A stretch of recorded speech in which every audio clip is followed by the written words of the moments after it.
This is Speak Up. I am Sandra Schulte. Welcome back to our show. Today I'm very pleased to have Barry Latzer, JD and PhD Emeritus Professor of Criminal Justice at the John Jay College of Criminal Justice, with us. He is going to talk about the concept of the myth of overpunishment and the defense of the American justice system. He is going to end by giving us a proposal to reduce incarceration while protecting the public. First, violent crime, especially murders, have exploded the last 2 years.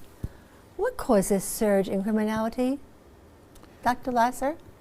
There's long-term increases, Sandra. And first, by the way, I'm so pleased to be with you. I do want to say that. I want to say I'm very happy to have you here. Thank you. I have to apologize for not saying that sooner. There are long-term causes, that is, things that cause crime booms. Now, I won't comment on you, but I've lived long enough to remember the horrible crime boom we went through in the New York area starting in the late 1960s. And it went on for about 25 years. And everyone who lives here is well aware of that. It was awful. Now that's differentiated in my mind from crime spikes, as I call them. Spikes are short-term, a year, 2 years. So we've just been through a crime spike, and different things can cause the spike. Our recent one was caused first by the pandemic, the horrible COVID-19, and secondly by the protests and riots, really more than protests, related to the George Floyd death. These two events, Sandra, made the police reluctant to interact with offenders, reluctant to personally involve themselves with the public because of the health risks in the case of the pandemic. And in the case of the protests, they were assigned to cover the protests, you see. And if they're covering the protests, they can't respond in the usual way to your calls for service, as they call it. So this meant reduced police activity, and reduced police activity is often a spur to an increase in crime because the offenders know they can get away with more. They use whatever the real thing that people are protesting about as cover for inappropriate acts, you're saying. Yes, yes. And there's no deterrence to diminish the number of acts when the police and the rest of the criminal justice system are ignoring them, ignoring these offenses, which they have done. And we see the fruits of that now. We see now, currently, as I talk to you, a big rise in shoplifting in stores. It began on the West Coast, and now, our good luck, it's here on the East Coast. And of course, these are not murders and rapes and the worst crimes, but they're awful. They make people concerned about going to shops. They make the stores wonder if they can continue to make a profit with all their goods marching out illegally. It's very harmful to the public welfare in a city, especially where these events take place. Are we in for a multi-year crime wave, like in the 1960s, 70s rather? So that's the crime boom that I alluded to earlier. That's the long-term crime wave. I call the one we went through, Sandra, a crime tsunami, because it was more than a wave. It was just overwhelming, and it went on and on for, as I said, 2.5 decades. I think the factors associated with the crime boom, which began in the late 60s, were threefold. And we're not seeing those factors now, which is why I don't think we're entering into another boom. Mm-hmm. So factor number one, you had a big demographic change. The so-called baby boomers, my generation, the people born right after World War II, late 40s, early 1950s, they turned to the most crime-prone years. They entered the most crime-prone years, starting in the late 60s, early 70s. That's 18 to about 25. So you had a big bulge, a big increase in 18 to 25-year-olds. And of course, if it's males, you're going to get more violence because males do almost all of the violent crime. So that was factor one, the baby boom. By the way, that alone, Sandra, would have caused an increase in crime. If you have a location and you have a sudden increase in young males, Right. it's predictable. You're going to get more crime just for that alone. So that was factor one.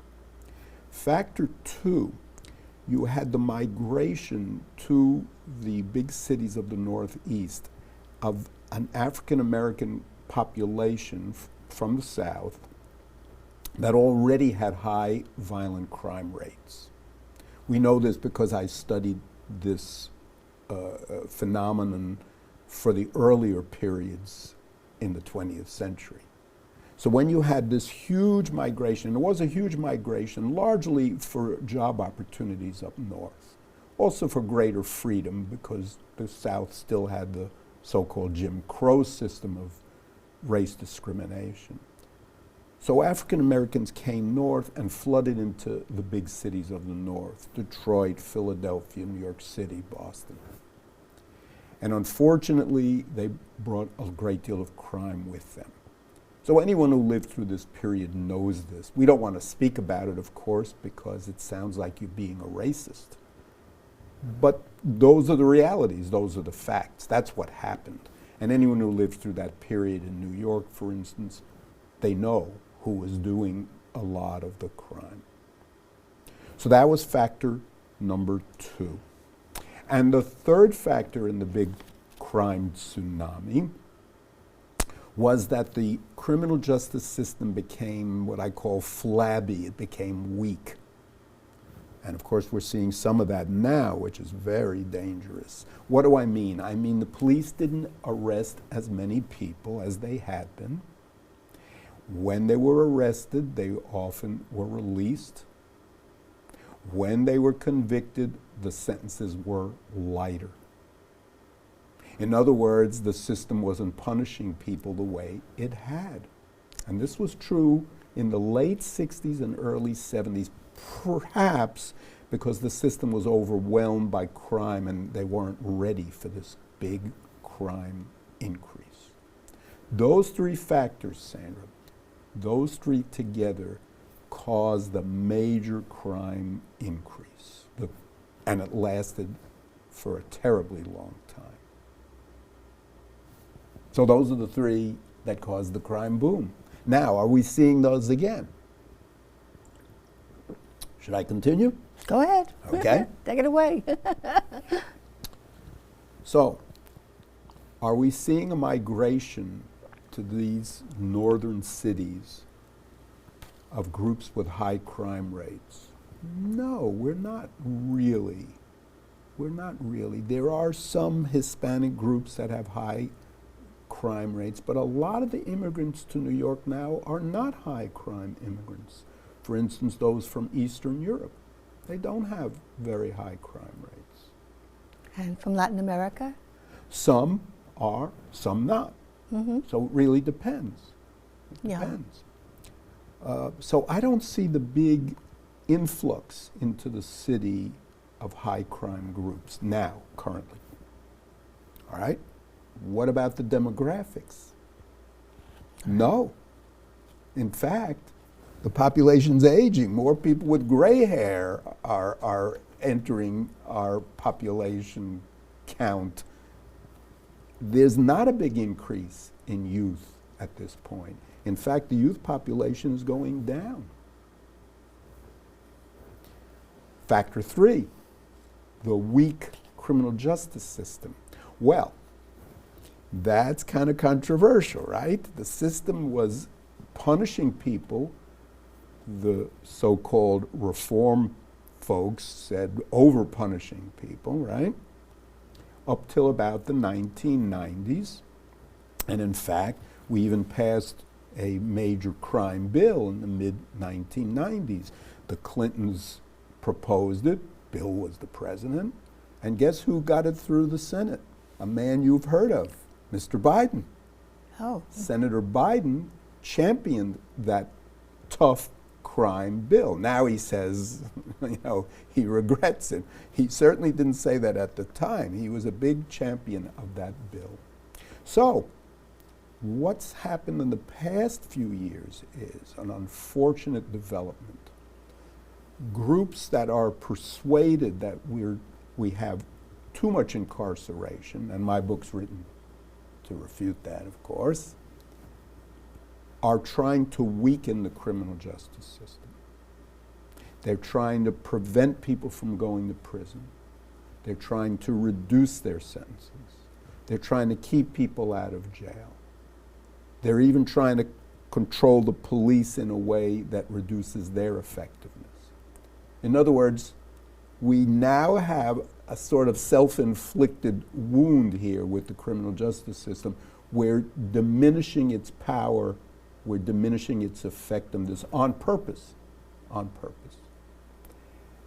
And this is a red flag to me, because this is that third factor, the flabby criminal justice system, and we're making it flabby ourselves. So we have to resist this. We have to fight back against this. And we're not doing such a good job. In Manhattan, they just elected as a district attorney this Mr. Bragg, who favors reducing the number of people jailed, reducing the number of people in prison, even though this contributes to crime. This, by which I mean his policies. Very dangerous path. And from a prosecutor, wow, that's hard to imagine, isn't it? How would you look at that from a child psychiatrist's point of view? Well, I don't have much training in psychology, but I guess I would say you're creating incentives to bad behavior. You're removing the disincentives to good behavior. So what do you expect will happen? You're going to get more bad behavior. I guess that's not exactly what a psychologist would say, but that's as close as I can get anyway. We often hear about innocent men being exonerated. Yes. And after being exonerated, being released after decades behind the bars. Yes. How can you say that the United States doesn't over-punish with those statistics? Yeah. These cases are horrible. And of course, the media plays them up, as they should. I mean, what would be more horrible than being imprisoned for years and not really being guilty of the offense? But you know, Sandra, number one, this is not the typical case. This is not the typical case. And we're going to show some data, I know. Would you please bring up the first chart? This is not the typical case. And I'm going to allude to these figures in just 1 second. All right. And we really cannot change the whole criminal justice system because we have these terrible miscarriages of justice. That would be very inappropriate. When you have singular and unusual examples of something, you don't want to reorganize that entire system. Of course, you want to compensate the victim of those miscarriages of justice, and I'm all in favor of that. But you don't turn the system on its head as if all the cases or most of the cases were like these unfortunate ones. Now, if we can get that first chart up again, I'll show you what the typical case is. Typical case. These are the typical cases. Now, this shows the offenders, the inmates in state prisons. State prisons, there are federal prisons and state prisons. State prisons are 89% of the prison population. So let's just look at the state prisons. Let's get that up once more. Now you can see, if you look at the column on the left, the type of crime, you can see that violent crimes comprise more than half, 55.5% of all the prisoners are in for violent crimes. Now, could a few of those be miscarriages of justice, innocent people? Sure. Sure, people make mistakes. Right. God may not make any, but humans do, and it's sad and it's unfortunate, but we can't turn the system upside down because that happened. Let's go back to that chart again, if we may. Look at the kinds of crimes they've committed, Sandra. Murder, rape, robbery, assault, sexual assault, and other crimes of violence. 55% of the prisoners. Yeah. Nationwide. I mean, what would you do with such people? We'll get to that later, I guess. Look at the second item, okay? Property offenses, because that's 16% of the people in prison. And you could see these are serious offenses. They may not involve violence, but they involve serious crimes. Let's get that up once more. Burglary, someone breaks into your home. Theft, serious theft, that is, what we call felony level theft, not just taking a pair of sneakers from the store, although sneakers are high priced nowadays, but taking something valued, I believe in New York, over $1,000. Motor vehicle theft, they steal your car. Fraud, big time white collar crimes are often fraud, right? And defrauding people through the internet now has become a pastime. Should these people be punished with imprisonment? What else? What else should we do if not imprison them? Let's go to the third one. Now, many of the critics, Sandra, say drug crimes is driving all the imprisonment, drug crimes, and those are not really violent, and we shouldn't punish these people. Let's break that down. First of all, that's not the main driver. Violent crime is the main driver. Second of all, drug crimes, which are about 14% of all the imprisonments, look, 10 of the 14% involve drug pushers, traffickers, dealers, not just kids on the street corner with a marijuana cigarette. The possessors are under 4%. So this is really driven by drug dealers. They're the ones who go to prison. And by the way, they commit lots and lots of crimes before they actually get punished. And finally, public order offenses. And even though people say, well, not violent, we shouldn't punish them, come on.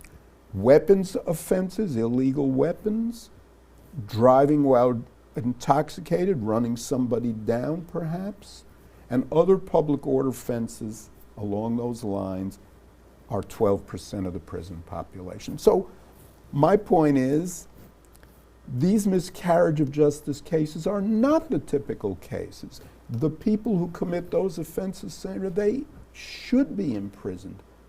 If you don't want to punish them with imprisonment, then what shall we do with them? That's my question. The United States, which has roughly 4% of the world's population, is said to hold about 25% of the world's total prison population. Isn't it massive incarceration? It's massive, but it's not mass the way they use the term. And I'll tell you why. You can't determine, one cannot determine the appropriateness of imprisonment rates unless one takes crime into account. Let's take murders, for instance. Now, our murder rates are much higher than, say, Canada's, much higher than the United Kingdom's, much higher than Europe. Why is that? Partly because we have more guns. And it's much easier to kill people with guns. You don't have to do hand-to-hand combat, do you? You could stand across the room and shoot somebody to death. We have guns, and we have maybe 10 times the gun murder rates of, say, the Europeans. In England, where I hope to travel and they take a vacation this summer, they have maybe 5% gun homicide rate. 5%. In other words, 5% of their gun homicides, 5% of their homicides involve guns. What about in the United States? It's about 67, 68% of our homicides involve guns. So without looking at crimes in a country, without looking at the number of violent crimes in a country, you really can't tell if the level of incarceration is appropriate or inappropriate.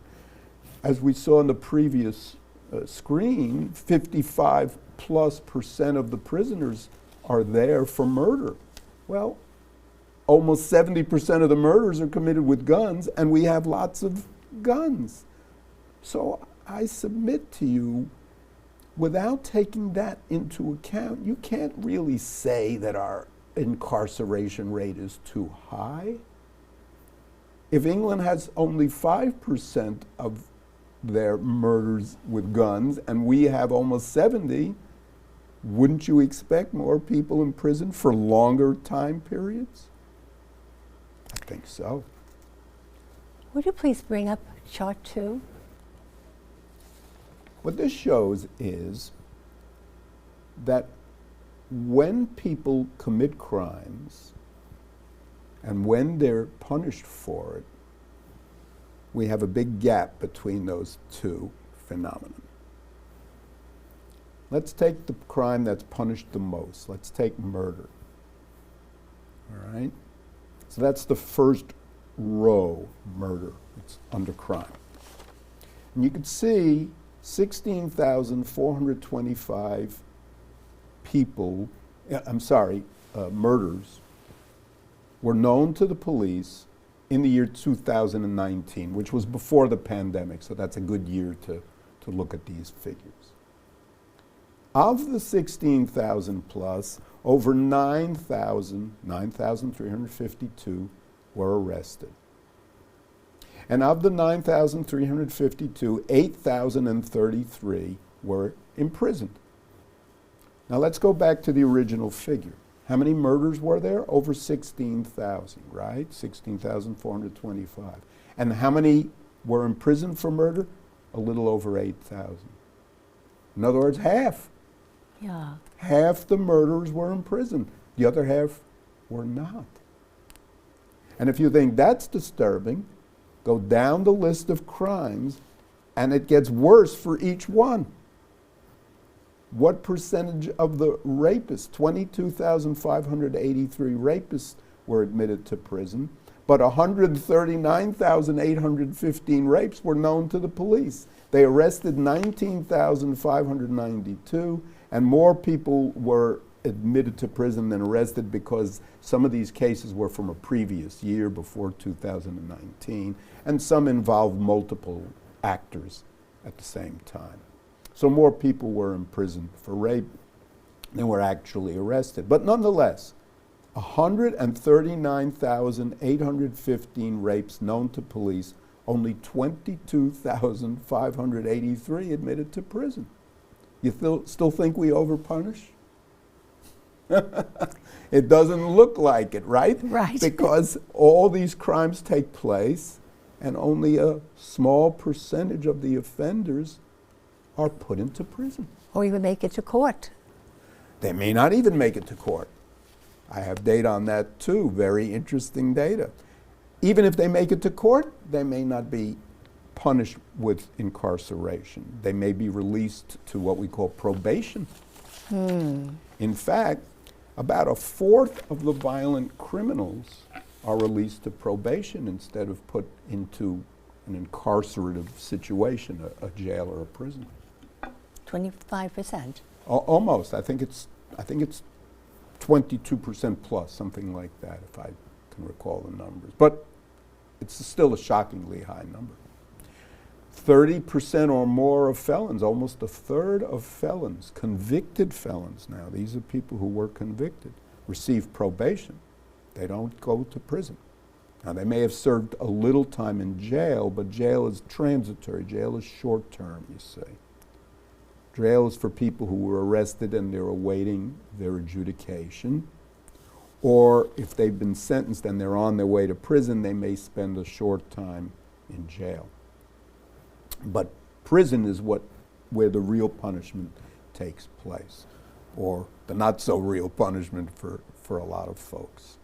So some people, Sandra, who are convicted of a crime, a felony, a serious crime, don't get punished with incarceration. They get probation instead. So I think over-punishment is a myth, as I said in my book. I don't think it's true. How much crime are repeat offenders or, so-called recidivists responsible for? Tremendous amount. Are done by repeat offenders? Yes, tremendous amount. In fact, to some extent, Sandra, the same guys, and it's often males, are responsible for a goodly amount of our crime. I'm trying to dredge up in my mind the figures. Almost half of the crime is done by a small group of people. Here's one figure I know to demonstrate recidivism, though. Prior to going to prison, Sarah, most of the inmates who ended up there had on average 11 arrests per person. Wow. 11 arrests. Wow. In other words, police at different points arrested them on average about 11 times. And we saw how many were arrested and not punished, so we shouldn't be shocked. Now listen to this. Yes. After they served their time in